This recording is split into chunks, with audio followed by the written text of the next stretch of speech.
नमस्कार, जय हिंद। एक बार फिर से आप सभी का स्वागत है।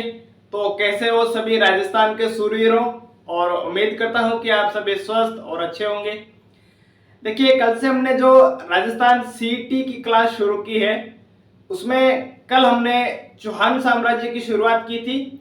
और उस चौहान साम्राज्य में हमने पढ़ा था कि जो चौहानों की उत्पत्ति है, उससे लेके हमने अर्णोराज तक के राजा पढ़ लिए थे। कहां तक पढ़ा था हमने? अर्णोराज तक।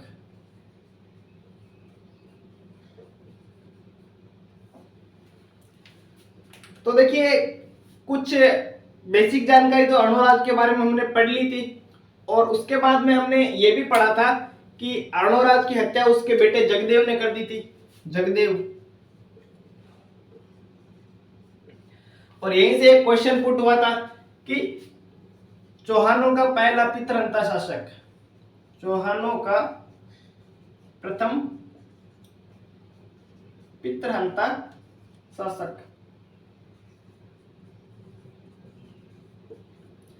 तो वो कौन हो गया? जगदेव। जैसे मेवाड़ है, तो मेवाड़ का कौन है? उदा, राव उदा, मेवाड़ का प्रथम पितरहंता शासक। मारवाड़ का हम किसको मानते हैं? मालदेव को। लेकिन इसमें श्योरिटी नहीं है कि मालदेव ही पितरहंता शासक था। ऐसा माना जाता है कि मालदेव ने अपने पिता गंगा की हत्या की थी सीढ़ियों से गिराकर, लेकिन कुछ इतिहासकार इसको सही नहीं मानते हैं। तो देखिए, इनके हम कुछ वंशावली पढ़ते हैं पहले।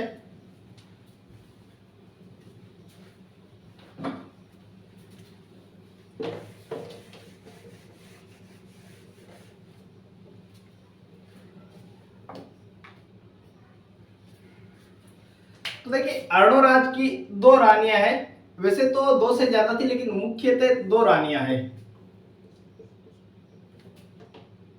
एक तो है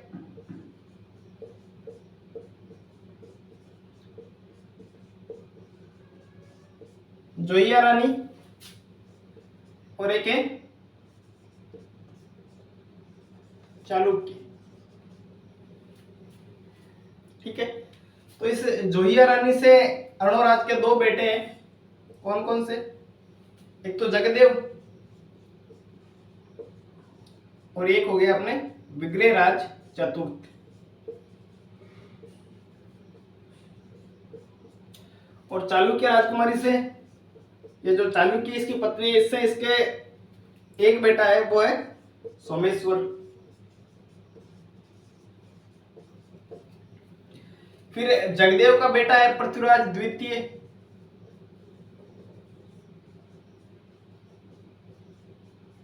और यहाँ पर विग्रहराज चतुर्थ के दो बेटे हैं, अपर गांगे और नागार्जुन।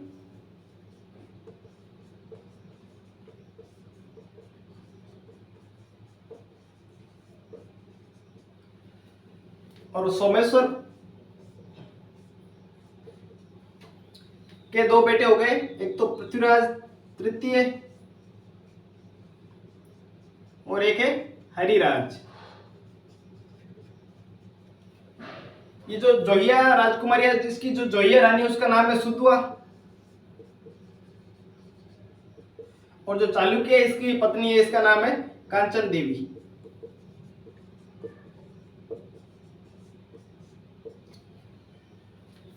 देखिए, वैसे हम वही बात तो है नहीं कि जो इनकी वंशावली को याद करते रहे, लेकिन कभी कभी एग्जाम में डायरेक्ट क्वेश्चन पूछ लिया जाता है कि इसके बाद कौन सा राजा बना, या इन राजाओं का सही क्रम बताइए।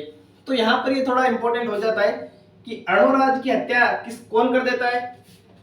इसका बेटा जगदेव। और जगदेव को मारकर राजा कौन बनता है? विग्रहराज चतुर्थ। लेकिन जब विग्रहराज चतुर्थ की मृत्यु होती है, तो राजा कौन बनता है? अपर गंगे। लेकिन अपर गंगे को हटाकर यहाँ पर राजा कौन बन जाता है? पृथ्वीराज द्वितीय।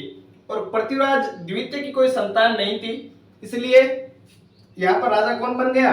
सोमेश्वर। ठीक है। और सोमेश्वर के बाद में उसका बेटा पृथ्वीराज तृतीय राजा बनता है।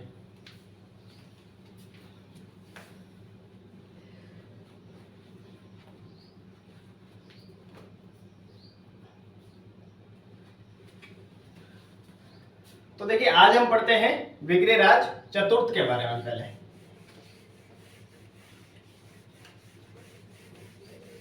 ये जो इंडेक्स है वो आगे काम आएगा कि इसके बाद में राजा कौन बना और इसके बाद में कौन राजा बना। तो आज हम पढ़ते हैं विग्रहराज चतुर्थ।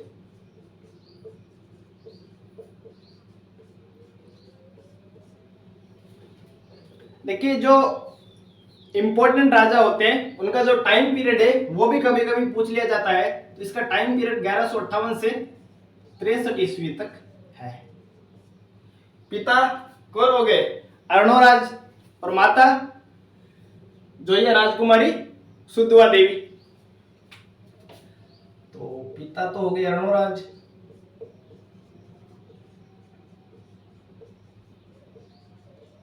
माता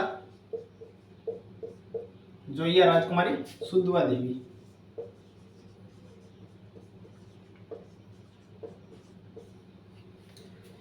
देखिए पहली बात विग्रहराज चतुर्थ के बारे में कि इसका काल अजमेर के चौहानों या सांबर के चौहानों का स्वर्ण काल कहलाता है।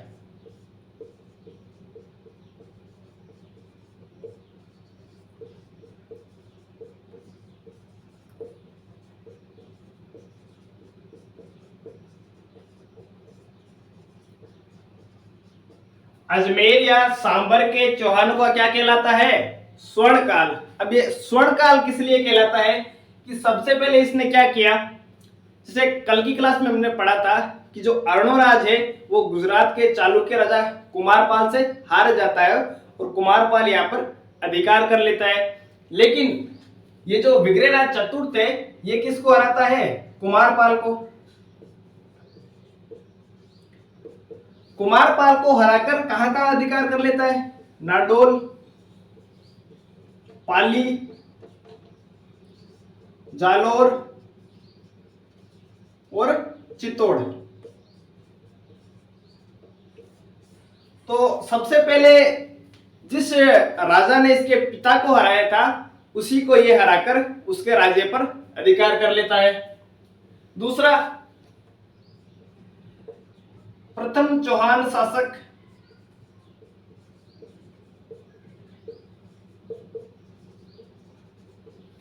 जिसने दिल्ली पर विजय प्राप्त की, दिल्ली पर विजय प्राप्त की।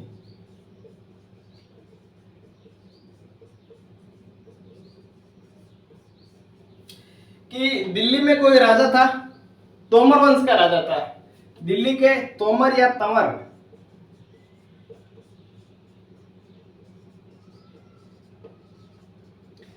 तो दिल्ली के तोमर या तंवर वंश के राजा को हराकर दिल्ली पर अधिकार करने वाला प्रथम चौहान शासक कौन है? विसल देव यानी विग्रहराज चतुर्थ। तो यहां से एक क्वेश्चन इंपॉर्टेंट हो सकता है कि प्रथम चौहान शासक या प्रथम अजमेर या सांबर का चौहान शासक जिसने दिल्ली पर कब्जा कर लिया कौन है? वो विग्रहराज चतुर्थ। तो यहां से एक इंपॉर्टेंट क्वेश्चन बन सकता है सीटी के एग्जाम में।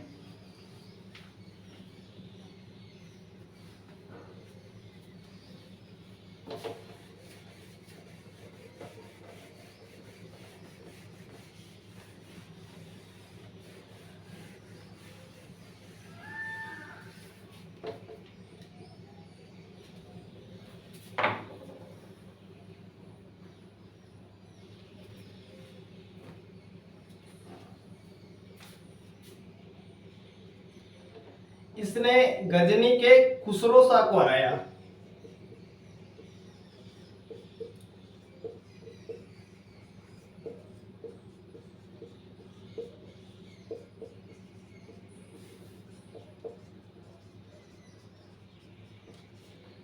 तो ये जानकारी हमें कहां से मिलती है? एक रचना है ललित विग्रहराज।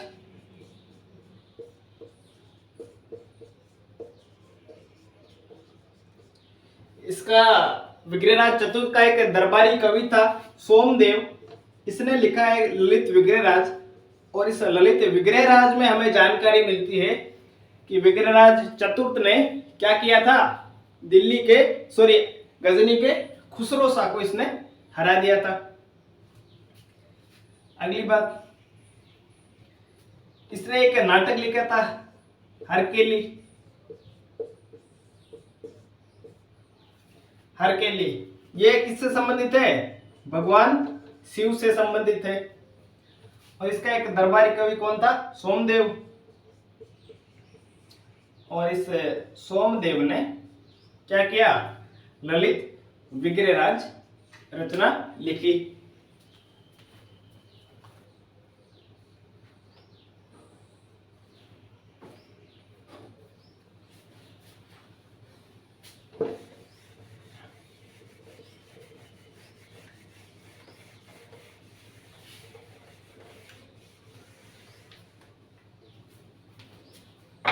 तो देखिए यहां से दो क्वेश्चन बन सकते हैं कि एक तो हरकेली नाटक है वो किसने लिखा, विग्रहराज चतुर्थ ने। और जो हरकेली नाटक है वो किसको समर्पित है, तो भगवान शिव को समर्पित है। और एक क्वेश्चन ये बन सकता है कि ललित विग्रहराज की रचना किसने की, तो विग्रहराज चतुर्थ के दरबारी कवि सोमदेव ने। इसके बाद में विग्रहराज चतुर्थ ने अजमेर में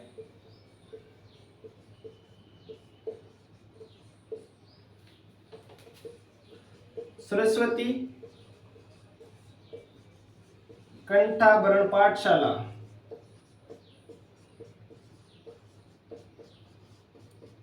और इसी पाठशाला के परिसर में एक सरस्वती मंदिर बनाया था।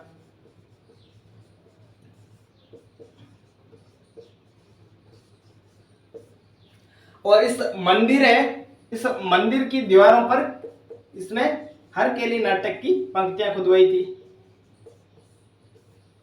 ठीक है। और कालांतर में क्या होता है कि ये मुस्लिम शासक है कुतुबुद्दीन ऐबक,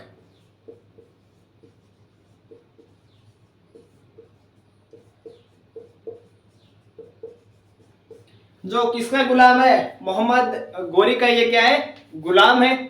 मोहम्मद गौरी तराइन के द्वितीय युद्ध में जीत जाता है और यहाँ पर अपना एक प्रतिनिधि नियुक्त करता है, किसको, कुतुबुद्दीन ऐबक को। तो कुतुबुद्दीन ऐबक यहाँ पर ये जो पाठशाला और मंदिर है इसको तोड़वाता है और यहाँ पर एक मस्जिद बनवाता है। कौन सी मस्जिद, 2.5 दिन का झोपड़ा।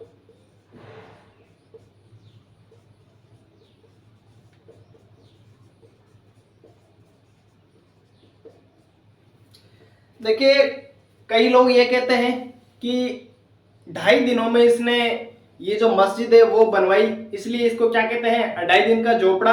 और कई लोग कहते हैं यहाँ पर पीर पंजाब से एक सूफी संत हुए हैं, पीर पंजाब शाह, इनका 2.5 दिन का उर्स यानी मेला लगता है। तो इस 2.5 दिन के उर्स के लिए इसको 2.5 दिन का झोपड़ा कहा जाता है। तो देखिए यहां से क्वेश्चन बनने के चांसेस है कि जो 2.5 दिन का झोपड़ा है, वर्तमान में जहां 2.5 दिन का झोपड़ा बना है वहां पहले क्या था, तो दे दिया जाए पाठशाला था, मंदिर, मस्जिद, ठीक है, गुरुद्वारा। या ये क्वेश्चन बन सकता है कि अजमेर में सरस्वती कंठाभरण पाठशाला या मंदिर है वो किसने बनवाया, विग्रहराज चतुर्थ ने।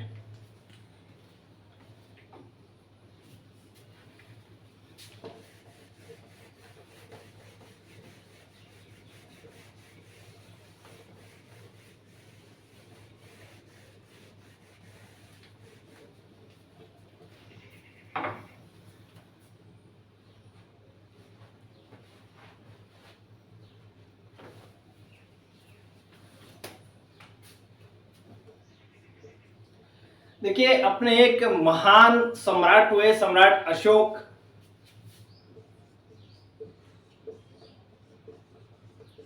उन्होंने एक अभिलेख लगवाया था, सॉरी स्तंभ लेख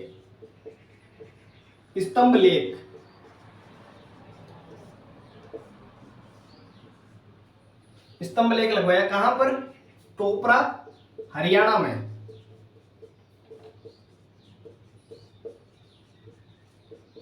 और उसे क्या कहा गया?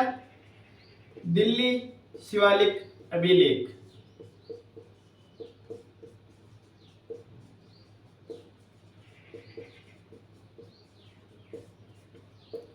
ठीक है, तो अशोक के इस टोपरा हरियाणा के अभिलेख के नीचे यहाँ पर विग्रहराज चतुर्थ भी अपना अभिलेख लगवाता है, और वो कौन सा अभिलेख है? दिल्ली शिवालिक अभिलेख।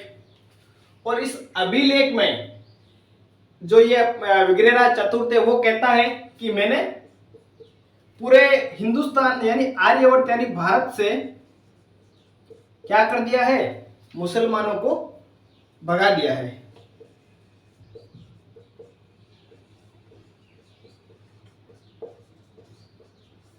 मुसलमानों को पूरे हिंदुस्तान यानी पूरे आर्यवर्त से मैंने मुसलमानों का सर्वनाश यानी सफाया कर दिया है। और आगे ये कहता है कि मैं चाहूंगा कि मेरे जो वंशज है वो मुसलमानों को अटक नदी तक सीमित रखे, उनको अटक नदी पार नहीं करने दे। और कालांतर में एक शासक हुआ था फिरोज तुगलक।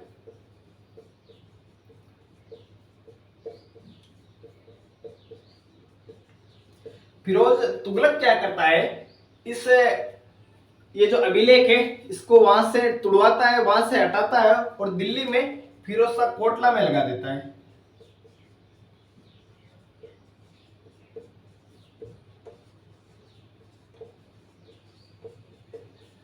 तो देखिए, दिल्ली शिवालिक अभिलेख, शिवालिक पहाड़ियां का हरियाणा में, जहां पर यूपी का कुछ एरिया भी टच करता है। तो ये जो विग्रहराज चतुर्थ का वो जो क्षेत्र है उस टाइम कहां तक था? हरियाणा और यूपी, दिल्ली को पूरा टच करता था। तो दिल्ली शिवालिक अभिलेख पूछा जा सकता है कि वर्तमान में कहाँ है? फिरोज शाह कोटला में। किसने लगवाया? पहले किसने लगवाया था? विग्रहराज चतुर्थ ने। इसके साथ साथ किसका अभिलेख है? तो अशोक का। और यहां पर विग्रहराज चतुर्थ इसमें क्या लिखवाता है कि मैंने पूरे हिंदुस्तान से मुसलमानों का क्या कर दिया है? सफाया कर दिया है।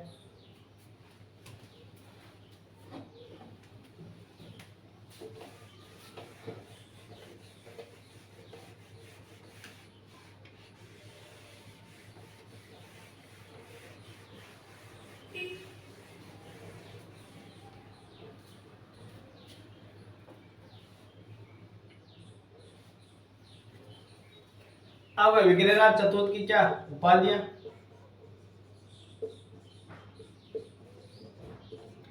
विसल देव,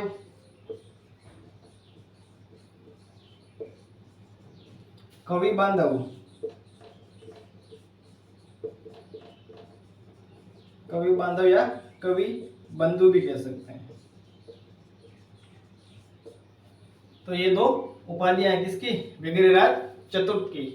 एक विद्वान हुए हॉर्नबिल,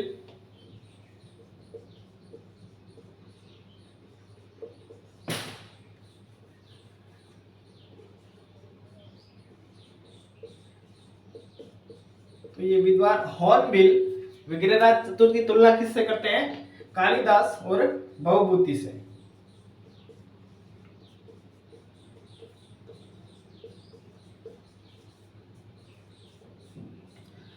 और जब विग्रहराज चतुर्थ की मृत्यु होती है तो इसके बाद में राजा कौन बनता है? इसका बेटा अपर गांगे। लेकिन अपर गांगे को मारकर यहाँ पर राजा कौन बन जाता है? जगदेव का बेटा पृथ्वीराज द्वितीय, जो आपस में क्या है? चचेरे भाई। पृथ्वीराज द्वितीय के बाद में यहाँ का राजा कौन बनता है? पृथ्वीराज द्वितीय कोई संतान नहीं थी तो यहाँ पर राजा बनता है सोमेश्वर। तो थोड़ी जानकारी हम सोमेश्वर के बारे में भी लेते हैं या पढ़ते हैं।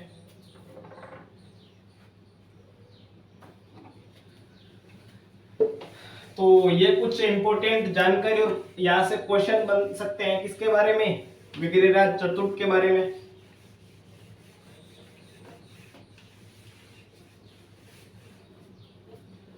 और विग्रहराज चतुर्थ के बाद में अगर कोई इंपॉर्टेंट राजा है तो वो कौन सा है? सोमेश्वर।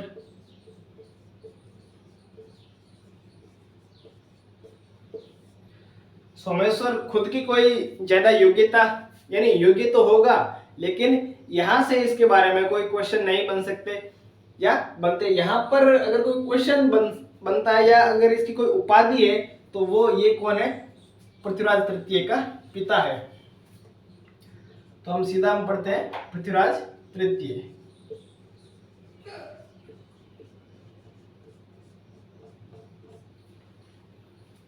पिता सोमेश्वर और माता कर्पूरी देवी।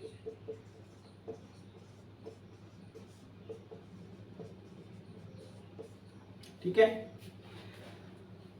अब क्वेश्चन आने के जो चांसेज है वो क्या है। तराइन का प्रथम युद्ध, तराइन जगह है अपने हरियाणा में, कब हुआ, 1191 ईस्वी में। किस किस के बीच में, मोहम्मद गौरी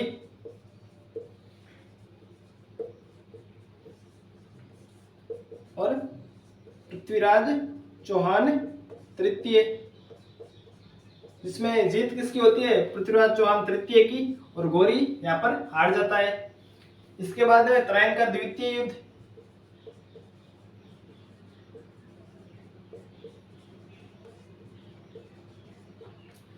किन किन के बीच में हुआ, सेम इन्हीं के बीच में, लेकिन इसमें कौन जीत जाता है, गौरी, और पृथ्वीराज चौहान तृतीय हार जाता है। और ऐसा कहते हैं कि पृथ्वीराज चौहान तृतीय जब भाग रहा था तो सिरसा हरियाणा में उसको पकड़ लिया गया और वहां पर उसको मौत के घाट उतार दिया गया। तो पृथ्वीराज चौहान के साथ अजमेर या सांबर का जो चौहान वंश है वो समाप्त हो जाता है। और यहाँ पर पृथ्वीराज चौहान तृतीय का बेटा था गोविंदराज।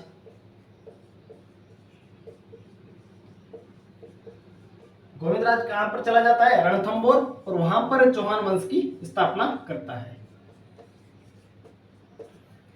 तो देखिए, अगर पृथ्वीराज चौहान तृतीय के बारे में अगर आपको ज्यादा जानकारी चाहिए तो उसका सेपरेट वीडियो डाल रखा है हमने पृथ्वीराज चौहान तृतीय के बारे में। उसका लिंक मैं इस वीडियो के डिस्क्रिप्शन में दे दूंगा, जहां से आप पृथ्वीराज चौहान तृतीय के बारे में विस्तृत जानकारी प्राप्त कर सकते हैं। तो आज की क्लास में इतना ही। अब कल की क्लास में हम पढ़ेंगे रणथंबोर के चौहान। धन्यवाद।